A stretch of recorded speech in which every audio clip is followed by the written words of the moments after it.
कर्नाटक के जंगलों से एक रूसी महिला को उसका रेस्क्यू किया गया, लेकिन महिला ने पूछताछ में जो बताया वो सुनकर कर्नाटक पुलिस हैरान रह गई। महिला ने कर्नाटक पुलिस को कहा कि वो बीते 14 दिनों से रामतीर्थ पहाड़ियों में बनी प्राकृतिक गुफा में रह रही थी और सांप उसके दोस्त हैं। क्या है पूरी खबर, विस्तार से आपको बताते हैं। दरअसल कर्नाटक में पुलिस को पेट्रोलिंग के दौरान कर्नाटक के गोकर्ण के रामतीर्थ पहाड़ी की चोटी पर एक खतरनाक गुफा में रूसी महिला और उसकी 2 छोटी बेटियां रहती हुई मिली।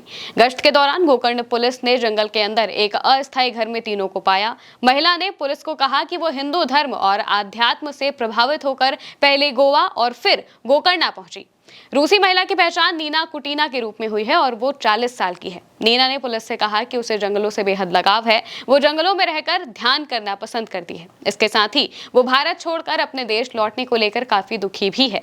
पुलिस ने बताया कि उसका वीजा 2017 में ही खत्म हो चुका है। नियमों के तहत नीना और उसकी बेटियों को रूस वापस भेजने का प्रोसेस शुरू हो गया है। उन्हें बेंगलुरु ले जाया जाएगा। पहले नीना पहली बार साल 2016 में भारत आई थी। उसका बिजनेस वीजा 1 साल के लिए वैलिड था। तब नीना को गोवा और गोकर्ण के टूरिज्म और रेस्टोरेंट बिजनेस ने काफी प्रभावित किया था।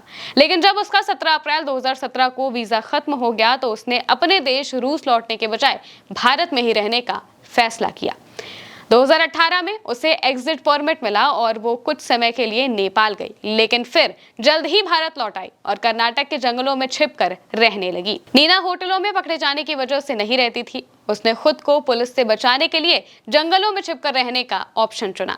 पुलिस की टीम जब रामतीर्थ पहाड़ी की ओर गश्त कर रही थी तब उन्हें पैरों के निशान दिखे और इसके बाद वो उस गुफा में पहुंचे थे जहां नीना की एक बेटी खेल रही थी, जबकि नीना अपनी दूसरी बेटी के साथ सोई हुई थी। दोनों बेटियां 6 और 4 साल की हैं, यानी कि संभव है कि दोनों यहीं पैदा हुई हैं, यानी भारत में ही पैदा हुई हैं। गुफा में पुलिस को कुछ रूसी किताबें भी मिली हैं। महिला करीब 8 साल से इसी तरह छिप कर अपना गुजर बसर कर रही थी। नीना उस जगह से जाना नहीं चाहती थी। पुलिस ने किसी तरह नीना को मनाया। उन्होंने कहा कि वहां कभी भी लैंडस्लाइड हो सकता है, साथ ही आसपास सांपों का भी खतरा रहता है। इस पर नीना ने कहा कि सांप तो हमारे दोस्त हैं, जब तक हम उन्हें परेशान नहीं करते वो हमें कुछ नहीं करते हैं। उसने ये भी कहा कि जब वो पास के झरनों में नहाने जाती थी सांप उसके आसपास बिना किसी एग्रेशन के घूमते रहते थे। महिला पहले वीजा की जानकारी शेयर करने में हिचक रही थी, फिर आराम से पूछताछ करने पर उसने बताया कि उसका वीजा और पासपोर्ट जंगल में कहीं खो गया है। गुफा के आसपास पुलिस ने तलाशी ली और तलाशी के दौरान कुछ दस्तावेज मिल गए, जिसमें 17 अप्रैल 2017 की एक्सपायरी डेट दिखाई गई थी। वीजा मिला था जिसमें एक्सपायरी डेट 2017 की थी। वीजा उल्लंघन को ध्यान में रखते हुए महिला और उसकी बेटियों को महिला और बाल विकास विभाग द्वारा संचालित महिला स्वागत केंद्र में भेज दिया गया, जहां उन्हें फिलहाल हिरासत में रखा गया है।